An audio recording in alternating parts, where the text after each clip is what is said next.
Welcome back to Talking Sports with Brandon. This is the Dallas Cowboys Week 16 and Week 17 video because, as I said in the last one, with them playing on Thursday Night Football in Week 17, I thought just to wait another week and combine both the games into one video. I was hoping for the Thursday night game to go a little bit better than it did. Now, it was a win, but I was hoping to be a little bit smoother, a little bit more dominant of a victory against the Titans, considering the fact that Titans were basically resting all their starters because that game didn't matter for them. If they won or lost it, their season and the chances of them making the playoffs all came down to Week 18. So I would have thought it would have been a little bit better of a victory, but nonetheless, it still was a win. So we're going to talk about both games. The Eagles game now seems so long ago, but it was Christmas Eve that it happened. We're going to start with that one. Try to make these a little bit quicker because it is two games. But just some background for that Eagles game. So going to that game, obviously coming off the Jaguars loss, took a lot of steam out of what kind of a game that could have been. It turned out that Jalen Hurts was injured the week before this game against the Bears, and he didn't play this game. And he also didn't even play Week 17. But I still wonder if, the Cowboys had beat the Jaguars, would Jalen Hurts play? Would have he been able to play this game? Personally, I feel like yes, because then it really would have mattered because if Philadelphia did lose this game, then the Cowboys had a real shot at the division. Right now, they technically still do, and I'll talk about it after, but it would have mattered a lot more this game. But with it being, the records being a little bit different, because of the loss by the Cowboys, I think that's why they rested Jalen Hurts, realizing that they can afford to give him a week or two and still have control of the division. But it would have been interesting to see. I guess it's a decision we will never know what would have been made on it because we lost. So against the Jaguars, obviously. But for this game, we won 40-34. A great back and forth game. It would be nice to see this victory against a full strength Philadelphia team, but they beat us without Dak. We beat them without Jalen Hurts, so kind of evens out in that sense. But this game did not start out pretty. They come right down the field, get a field goal, and it's they have a 50-yard pass. They went right down the field. I mean, just like that, right down the field. And it was a little concerning. We did hold them to a field goal, which was nice because it really looked like they were going to get a touchdown. They got all the way down to our 7-yard line, but at least held them to that. So on the next drive, though, we throw a pick six, and Dak, already moving the ball up to midfield, roll out left, and wide open. I think it was Schultz he was throwing it to. Wide open, Dak. It's probably a good 8 yards, maybe 10 yards, something like that. Good pickup on, I think it was first down. And Dak just throws it right to the guy. It's not like Schultz was covered. He was wide open. It was the defensive end who it's Dak here, defensive end, then tight end. You try to lob it over him. Just a quick little lob over him. Nothing crazy. You're going to pick up yards. And Dak, he kind of just threw, I don't know if he just short-armed it, babied it, or he didn't expect him to be able to jump that high. I don't know what it was, but he just didn't really lob it that much. And the guy jumped up, picked it off, still, got around Dak and scored for a pick six. So all of a sudden, in a game where Jalen Hurts isn't playing, you're at home, you give up a field goal in the opening drive, which easily could have been a touchdown, and then they answer on defense with a pick six, and you're down 10-0 early.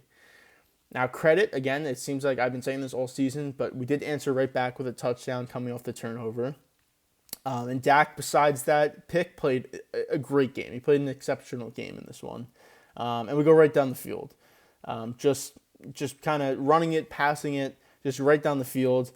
Get all the way up to the 1-yard line, and Zeke scores on a 1-yard touchdown. This game, Dak threw for 350, and we only ran for 115, so not a great game on the ground, but Dak was great through the air. We needed it through the air, and on that drive, he was great. 14 plays, 75 yards, touchdown. Next drive, they actually throw an interception by Gardner Minshew, is their starter in this game. They basically get to midfield, and then Jaron Kearse makes a great play just kind of jumps over the receiver and makes a one-handed interception. So huge momentum right there, and it leads right to a touchdown. So despite what happened early, we're still up 14-10 at this point. And actually, that drive started with a 10-yard sack. So we're even back 10 yards, get 5 yards, 7 yards, kind of get bailed out with a penalty. 4th and 8, we decided to go for it, which was, at the moment, was kind of crazy. We're basically on the other side of midfield at their 45-yard line. 4th and 8, I thought we were going to try and make them jump off sides, and then you go for it if they do. Or even kick a field goal at that point. But at least I think you would probably go for it at 4th and 3 at the 40-yard line. But 4th and 8, I thought was crazy to go for it. Get completely bailed out by legal contact downfield. And then 3rd and 6 at their 36-yard line. CD's wide open. Dak hits him perfectly. Makes a great play on the safety to spin past him.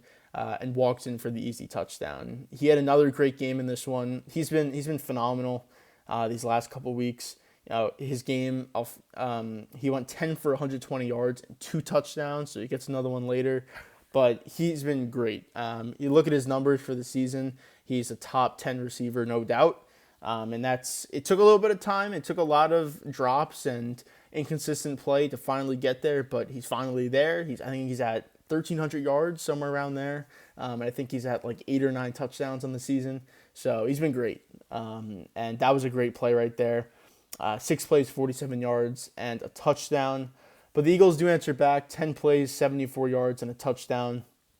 Again, Minshew was good. I mean, he threw for, I think, 335 in this game, 355 in this game, 2 touchdowns as well. So he leads them right down the field. Their running game really didn't do much. Obviously they rely on it. They were 29 carries for 87 yards.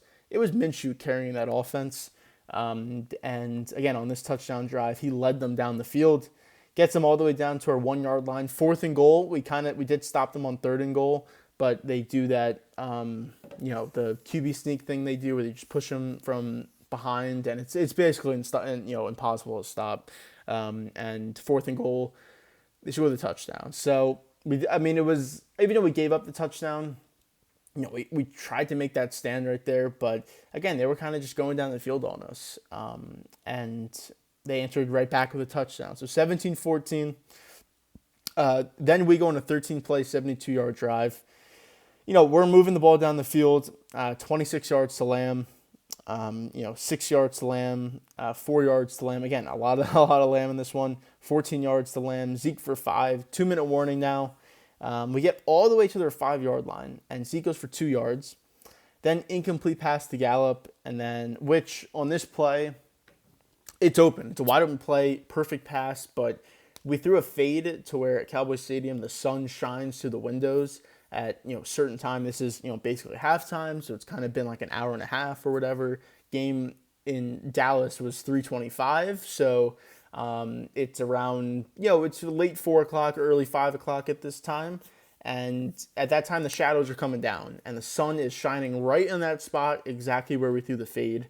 If the sun's not there, he's wide open. It's a perfect throw, perfect play call, but because the sun's right there, and I didn't hear exactly why, if that exactly was the reason, but it was. You can just tell. As soon as he turned around on the fade, the ball was right in the sun. He clearly lost it. And it still hit him in the hands, but he just had no clue when it was actually in his hands because, again, he couldn't see it, and it wasn't a touchdown. That, you got to know your own stadium there. You can't knowingly throw a fade to where the sun's going to be. You got to know where you are on the field. You got to know what your stadium does, and you got to know you got to know the play call not to do that. So, unfortunate because that was a touchdown, and instead it ended up being just a field goal for us. Because 4th and 3 at the 3-yard line, which I think was the right call. Get points, just get the points, get a tie game. Don't risk possibly not getting points right there.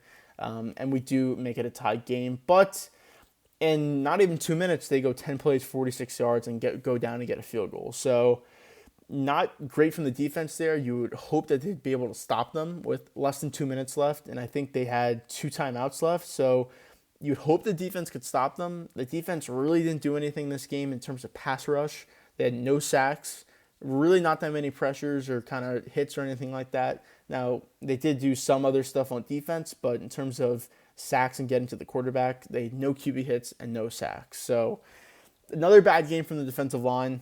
It's a good offensive line you're going against, but you got to do something. There's a reason he threw for 355, especially all the time in the world in the pocket. So they get the field goal, go into half 2017. Coming out of half, we get the ball. We go 3 and out right away, and they go down and get a touchdown. 27-17, I'm not feeling confident anyways about this game, and now it's 27-17. It's inexplicable at this point. They're, again, going right down the field, 22 yards, 20 yards, 12 yards, 4 yards, 4 yards. They're just going right down the field, and they finally ended with a 14-yard touchdown to Devonta Smith. The defense is getting shredded. You can only imagine if Jalen Hurts was in this game, how different it could be.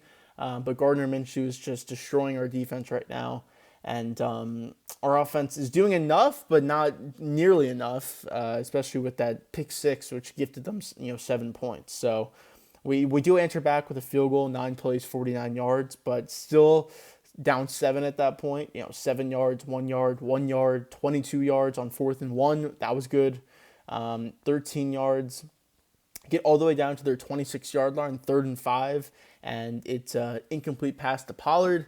That was kind of I think that was the wheel route up the right side again, if I remember that correctly, and had to settle for a field goal there. So 27-20, but we get really bailed out here.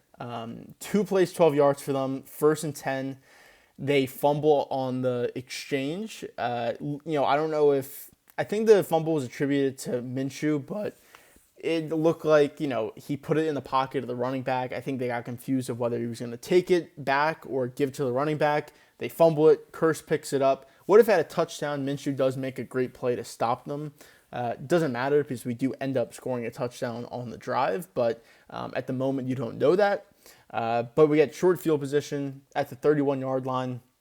You go 1-yard run, 21 yards to Schultz, incomplete to Lamb. This is 1st and goal at the 9-yard line. Dak actually gets sacked for 3 yards, so it's 3rd and goal at the 12-yard line. Dak scrambles out the right side, makes what live looked like he was throwing to Pollard was actually to Gallup, who was crossing the field with Dak, from left to right.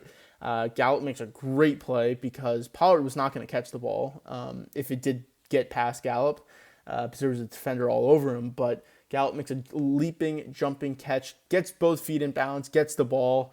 Huge play. That's third and goal at the 12-yard line. You're not going to go for that if that's an incomplete pass. You're settling for a field goal. It's unfortunate, despite getting the fumble and stopping a drive of theirs, you get amazing field position. You can only settle for a field goal. You're still down 4 points at that point, but to capitalize and cash in with the touchdown, huge. It was absolutely huge. That's what changed the game right there, was that catch, because 27-27, they answer back with a touchdown. 13 plays, 75 yards. Again, just going up and down the field on our defense. 16 yards here, 19 yards there, 4 yards, 14 yards here. They get all the way down to our 12-yard line, 3-yard run, no yard gain, but then 3rd and 7 at the 9-yard line, another touchdown to Devonta Smith. And like I said, it's 34-27. But this is where that touchdown just came in huge, because we answered back with a touchdown to keep it a tie game. 8-play, 75-yard drive. In the 4th quarter now, less than 10 minutes. We go 24 yards to Ferguson. Dak gets sacked and actually fumbles. I thought the game was over here because he fumbles. Somehow we get it. It looked like live. It looked like the Eagles pounced on it and they got the ball, which, that would have given them the ball inside our 40-yard line, already up 7 points, most likely getting a field goal out of that drive, if anything. I thought the game was over. But somehow, I'm not even sure how, but we recover that ball. But even the next play, Dak gets sacked again. So it went from 1st and 10 to 2nd and 21 to now 3rd and 30. And then this is where the play of the game happens. 3rd and 30, you need a miracle, you need something to happen, and T.Y. Hilton goes for 52 yards on the left sideline. Just burns the defender. Dak puts a money throw on right in his hands, comes down with the catch because it's still a difficult catch. And just, I mean, that was everything you needed right there. You needed a play to happen on 3rd and 30. I mean, like, what are the odds of converting a 3rd and 30 without a penalty? Not likely. And if that's an incomplete pass, you're guaranteed punting. They could have went for a screenplay or get 15 yards, make it a manageable 4th down if you were going to go for it at that point. Who knows? If they get it inside 4th and 10, do they go for that? So they decided to go for the bomb. It works. I thank God it worked. Then that leads to another sack, actually, but at least a 13-yard play. And then the 2nd and goal at the 7-yard line. Dak hits CD for another touchdown. Again, great route, great throw, back of the end zone, bottom right corner of the end zone, to make it 34-34. Next drive for Philadelphia, they get up to midfield, get past midfield, and Deron Bland picks off Gardner Minshew, his 5th interception of the season, and he's only played like half the games, to be honest. He just rips it right out. Quez Watkins catches the ball, but Deron Bland just rips it right out of his hands. Huge interception right there. Only leads to a field goal. It only took 2 minutes off the clock with a little bit more than 4 minutes left, but we do get points, obviously. Make it, we get the lead now. Huge field goal because it was 48 yards, still a long field goal. And then next play, start of Philadelphia's drive. Again, getting bailed out here by turnovers, but we didn't. But Micah blows the play up. Miles Sanders in the backfield, scrambling to try and get some yards, at least not get a huge loss on the play. And Carlos Watkins just kind of swipes his arm. Ball comes out. We recover.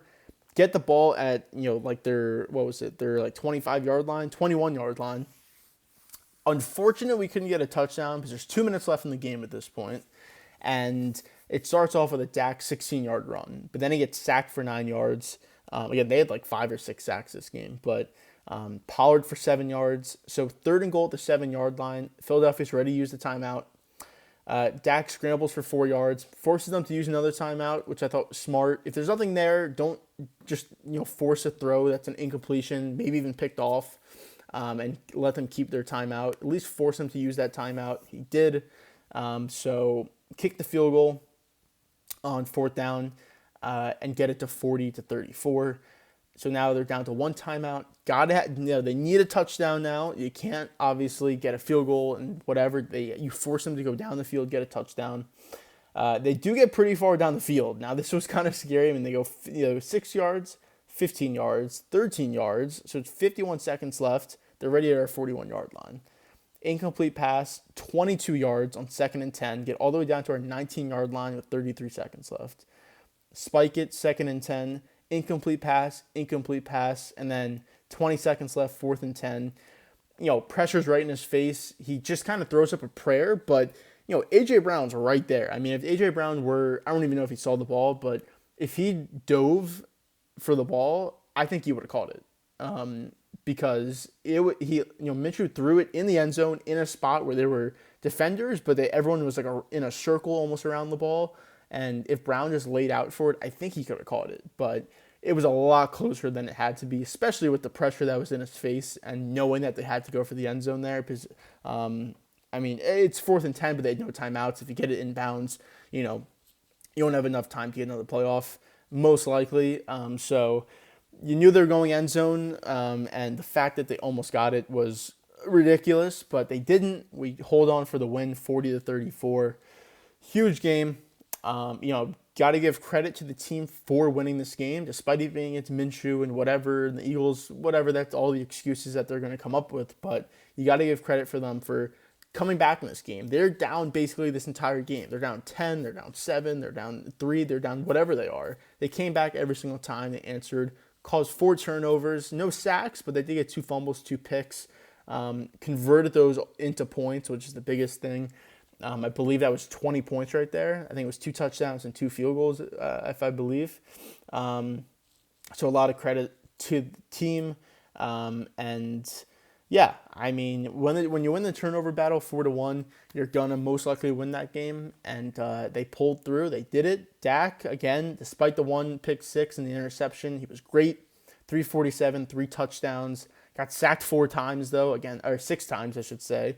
Offensive line definitely wasn't great in this game. There's the offensive line is a question going into the playoffs, and we'll talk about it going into this Tennessee game because we lose Tyler Biadasz in this game. Now, it's an ankle sprain. It's a high ankle sprain, so we don't know exactly how long he's out for, but he's definitely out at least a week or two. And if you're out 2 weeks, that means you're missing the playoffs. So we'll see when he comes back because it really does shake up the line because now McGovern's center, Tyler Smith is at left guard, and the way they played it for Tennessee, which was probably changed for Week 18, but Jason Peters was at left tackle and Tyron Smith was at right tackle. I will assume that for Week 18, Peters and Tyron Smith flip-flop, and Peters is right tackle, Smith is left tackle. But we'll see what happens. But if Biadasz does miss time, he does miss a playoff game or whatever, it shakes up the line. There's less depth. McGovern goes from guard to center. Tyler Smith goes from tackle to guard. Things change. You don't really want Jason Peters playing 70 snaps on the outside. So does he kind of rotate with Josh Ball, who hasn't been great so far this year when he's played? So, the Steele injury was huge. But McGovern, knowing that the Steele injury already happened, we couldn't really lose anyone else. And the fact that Biadasz is now out, at least for a week or two, that hurts. But let's go to that Titans game. So we go to 11-4. Philadelphia is 13-3 at this point. And going into Week 17, again, short week, but the Titans aren't playing anyone. They're resting their guys. They're resting them for Week 18. Should be an easy win. They're playing Josh Dobbs, who is, his first NFL start, only thrown like 20 passes in the NFL. So really shouldn't be a problem, to be honest. Just kind of go in there, take care of business, and get out of there with the win. So, first 2 drives of the game, it's a punt for us, punt for them. Then we go down and get a touchdown. And in this game, I'll preface, we didn't have Tony Pollard in this game, which made sense. Short week. He kind of had a thigh injury. There's no reason to push it. You should be able to beat the Titans anyways. Save him. You're ready in the playoffs. It doesn't really matter. Obviously you still want to win this game. You still technically had a chance for the division, which helped with what happened on Sunday a couple days later. But, you didn't want to risk an injury for him playing this game. So he's not playing this one. But we go down the field. Again, Lamb, another really good game. I think he was 11 for 100 in this game. 11 catches, 100 yards. But on this drive, we go right down the field and end up with a touchdown to Zeke. Kind of just keep going down the field, getting yards. Definitely got bailed out by penalties. A couple of these drives did. The Tennessee was playing really undisciplined, and penalties definitely helped our drives for this game. But get down to the 1 yard line, and Zeke punches it in. But it's very obvious that without Pollard, Zeke cannot be a lead back. Now, Malik Davis was taking carries in this game. Zeke ended up with 19, Malik Davis with 10, but, Zeke on those 19 carries had 37 yards. And Tennessee, despite missing, resting starters and kind of missing a lot of guys, they still play an aggressive style of defense, and they are really good against the run. But still, against those backups, with a team that it doesn't matter. You'll lose this game 50-0. It doesn't matter. It was definitely concerning just to see he cannot do anything by himself. Like, when Pollard's in there, and Malik Davis showed it by showing some speed and acceleration, he had like a big run or two, but Pollard really is the game changer in that backfield, and without him, you could see how different of a team it really is when he's on the field compared to when he's not on the field. So definitely need him healthy. We'll see, Week 18 exactly what happens, and obviously the playoffs, he's going to be there, but we need him on the field. But we do up 7-0. Then we force him to punt. Again, another game, we did get 2 sacks in this game, but it really wasn't like, we really weren't getting pressure on him. It didn't feel like that. We ended up with 10 QB hits, and we were getting to him, but we were always late, and Dobbs did have a pretty good game in this one. 2 sacks came from Dante Fowler and Donovan Wilson, but it just never really felt like we were really getting to him that much. Despite the QB hits, the pressure is probably crazy, the hurries, but it never really felt like we were dominating this game at the line of scrimmage. Either side, offensive line was getting killed, and defensive line really wasn't doing much. So we do force a punt, and off that punt we get a field goal. Come down the field, 3rd and 1. Zeke goes for -3 yards though at the 15-yard line. That can't happen. Again, that's the offensive line just getting destroyed at the line of attack and the point of attack. And you got to convert that because it's a touchdown. If you convert that right there, it's basically goal to go situation. You're going to score a touchdown there. Go up 14-0. You're putting these guys away. 10-0 is good, but 14-0, there's no way they're even scoring 2 touchdowns, which they didn't. They only scored 13 points. This game's over at that point. You just got to not make mistakes defensively, offensively. This game will be over just like that. But instead, you got to settle for the field goal. And even after that, they drive down the field, get all the way to our 24-yard line, 3rd and 13. This is where Fowler's sack comes up huge because it was a forced fumble. We recover. Parsons got it. So again, at this point, you have forced the fumble off them, and despite settling for a field goal on the drive before, you're expecting go down, get points, this game's over. Instead, we fumble. This is us moving the ball too. We got a pass midfield. It's 2nd and 6 at their 46-yard line. Off the snap, Biadasz is still in the game at this point. Off the snap, whether Dak just, it's a fine snap, it's under center. Dak just never got his hands on it. Fumbles, they recover. It doesn't seem big in that moment, but when you look at, when the game ends and you kind of look at what happened, that was the start of the bad things to happen, and it started right there. Even though we forced them to punt, it flips field position. We had the ball on their side of the 50. Now we're starting with the ball at our 8-yard line. We go Lamb for 15 yards. 3rd and 11, CD for 12 yards, huge conversion. Zeke for 2 yards. Gallup for 12 yards. So 1st and 10 at the 48-yard line. This isn't Dak's fault. It's an interception, but it's not his fault. It's Hendershot for about, I would say, a good 10 yards at least, something like that, 15 yards, whatever it was. Hits him, right in the chest. It couldn't have been a better thrown ball. And he just misses it. Hits him in the chest, kind of bounces off his hands then, and he tries to catch it again, and when he tries to catch it, he kind of bounces it up in the air. And then Kevin Byard, who gets a lot of interceptions for Tennessee, picks it off, even returns it, I guess only for 2 yards, but that's not his fault. It's going to go down as an interception, obviously, but, you hit a guy right in the chest. It wasn't behind him, wasn't in front, didn't hit off his hands, wasn't a defender right there. Hit him right in the chest. You got to catch that. That's you driving down the field. You're at midfield. Again, that was like a 10, 15-yard pass at least. He picked it off the 34-yard line, so that's 16 yards right there, or 18 yards. And you got to catch that. You just have to. So instead, it's an interception. They go down and get a field goal. They go all the way down to our 19-yard line. End up with a field goal off that, so it's 3 points off the turnover. Then next drive, Dak gets picked off again. Now this one was his fault. Again, moving down the field a little bit. And we get bailed out. 3rd and 10, Dak gets sacked, but there's there's defensive holding to give us a free first down. Then we go 13 yards, 40 seconds left in the half. Ty for 3 yards, Lamb for 6 yards, Dak for 9 yards. So all the way to their 39-yard line with 12 seconds left. This is.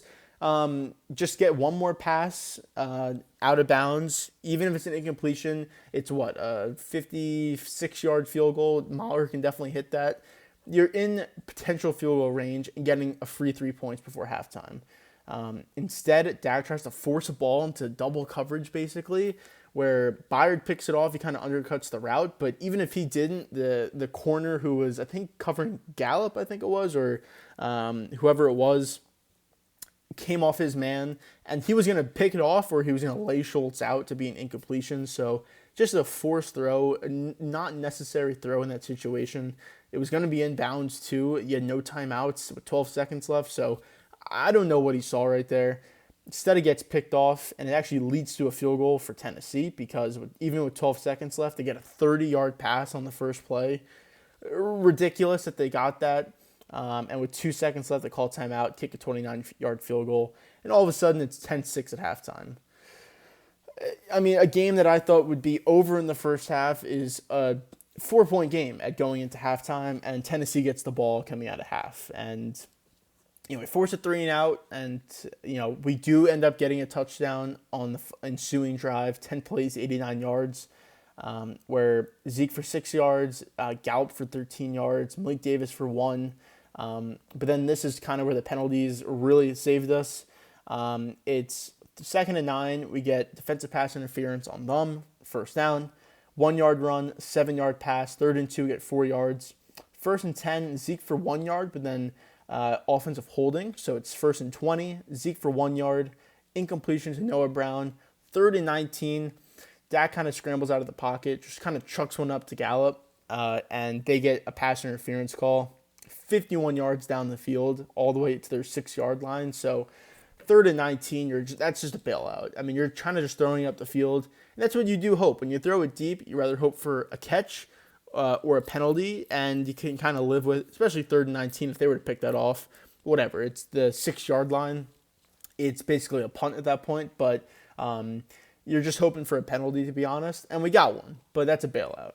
And then on first and goal from the 6 yard line, we do get a touchdown to Dalton Schultz, but without those 2 penalties, that drive does not happen, not even close. So really get bailed out there. But then even on the next drive, they go 14 plays, 71 yards for a touchdown. I mean, we're letting Josh Dobbs go down the field. No Derrick Henry. Missing guys all over the place. Josh Dobbs, first NFL start. He's only thrown like 20 passes in his career, and he goes down and gets a touchdown. It makes no sense, but 4 yards, 21 yards, 12 yards, 3 yards, 3rd and 7, they get 5 yards. 4th and 2, they go for it, get 2 yards, 5 yards, 9 yard play, 4 yard play where we had like 3 guys injured on that play. Then 3rd and 6, Robert Woods wide open, miscommunication because those guys got injured. Backups had to come in, miscommunication, Robert Woods wide open, touchdown. 17-13 this game now is. But then this is where, we kind of put our foot down a little bit, get a touchdown, 10 plays, 75 yards. Starts off with no gain on a run, incompletion, but then on 3rd and 10, we go TY for 28 yards. That's 2 big third downs he's converted in 2 weeks, in 2 games, really. And then then the next play is where Biotish gets injured to run up the middle. Again, the run game was not working in this game at all. Every single run play was for minus yards or 0 yards. Nothing. It was only that. No positive yards came off a run play. And Biotish got injured on this play. This is where the high ankle sprain happened. And then Schultz for 6 yards in a roughing the passer call, which was a little questionable. I think it was, but at the same time, you probably could have let it slide. But gives us another 15 yards. Again, more undisciplined football by Tennessee. 6 yards for Malik Davis, 2 yards for Dak. 3rd and 2, Malik Davis for 5 yards. Lamb for 3 yards, and then Schultz for 10 yards. Great throw, great catch. This was definitely his best throw of the game. Right over the top of the defender, Dak, bottom left corner of the end zone. So that was good to see, but still 24-13, in the 4th quarter now. Force a punt. Off that punt, we do go down, get a field goal, make it 27-13, full 2-touchdown game.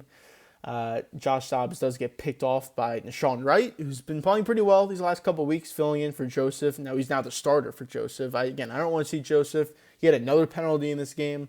He's one of the worst players I've ever seen walk into the Dallas Cowboys locker room. I don't want him on this team next year. But Nashawn Wright does get the interception. We punt, they turn it over on downs, then we punt, and then it's the end of the game. So, all in all, we won the game 27-13, but it was one of the ugliest games I've seen. Not an enjoyable game to watch at all. Despite us winning, I did not have fun watching that game or feel good about myself after the game ended. We couldn't run the ball at all. Our yards per play was the same as them, 4.9. And that was because of the rushing attempts and the yards. We had 32 attempts for 87 yards. That's 2.7 yards a carry. That's just awful, terrible. And again, look at the penalties for them. 10 penalties for 124 yards. They gifted us at least 10 points off penalties, if not more. So without those, I think it was 14 points because our 2 touchdowns came off 2 big penalties from them. So that's the game. I mean, 14 points is the difference between the final score, and that's at least what they gifted us off penalties. So, if this was a real team playing where they weren't wrestling starters, we lose this game. No doubt we lose this game. And it's fortunate that they're resting people, but not a good game. I mean, Dak finished pretty decently despite the 2 picks. He was 282, 2 touchdowns. But again, the 2 picks. The running game was awful, like I said. Schultz, he had a big game, the 2 touchdowns, but it's not impressive. But it was a win, and we're 12-4. So you have to look at the bright side and the positive side of that. And we're 12-4, and a couple days later on Sunday in Week 17, the Eagles lost again. They lose to the Saints 20-10. Still no Jalen Hurts. Looks like he's going to play in the last game of the season. But now all of a sudden, with the Eagles losing 2 straight, Eagles are 13-3. We're 12-4. So now the division's on the line. If the Eagles lose and we win, we play Washington, they play New York, we win the division. And we'd rather be the 1 seed or the 2 seed. Probably the 2 seed, but we win the division. Now, it doesn't, obviously you want to win the division, and we'll see what happens. The Giants, they already clinched a playoff spot, so not even just a playoff spot, but they already clinched a seed. They're the 6th seed. No matter what happens in Week 18, they're the number 6 seed. So they said they're going to play their starters, but the line's like almost 2 touchdown line. If it wouldn't be that high if they were playing their starters. So we'll see what happens. We'll know more as the days go by, but that's the only way they'll beat Philadelphia. Because Philadelphia now has to play. They have to play their starters, and the Giants technically don't. So if the Giants don't play their starters, you would assume Philadelphia wins that game pretty easy. And we're both playing at 425, so you don't know if one loses or one wins before you play. So we're going to play our starters as well. If we see that Philadelphia is up like 30-3 or something like that, we could take our starters out. Because we could lose that game, it wouldn't matter. We'd be the 5 seed. So we'll see what happens, but there is still technically a chance for us to win the division. So we'll see what happens, but it's we're rather going to be the 1 seed. I guess we could be the 1, 2. I think we can't be the 3 seed. We'd rather be the 1 seed, the 2 seed, or the 5 seed. So we'd rather get a bye. We'd rather play a combination of Seattle, Detroit, Green Bay for the 7 seed in the 2-7 matchup, or we'd play Tampa, who clinched the NFC South and clinched the 4 seed, and we'd play Tampa in the wild card weekend as being the 5 seed against the 4 seed. So we'll see what happens. But yes, those are the 2 games. We're 12-4. It's back-to-back 12-win seasons with a chance to get to 13 this year. Definitely could have been better. The Green Bay game and the Jacksonville game are the 2 games that stand out. You win one of those games, and you could actually win the division because you have the same record as Philadelphia, and you would you have a better division record, which is the tiebreaker when you split the season series. So you got to look back at those two games and think that with a 17-point lead and a 14-point lead, you got to win those games. It's unfortunate, but we'll look to Week 18, but definitely the playoffs is what we're looking for. And we'll recap the Week 18 video or game. But I'll see you in the next video. Check out the other videos on this channel as well for the NFL recap videos and the preview videos. And we'll talk about the playoffs in general too next week. But I thank you for watching. I'll see you next week.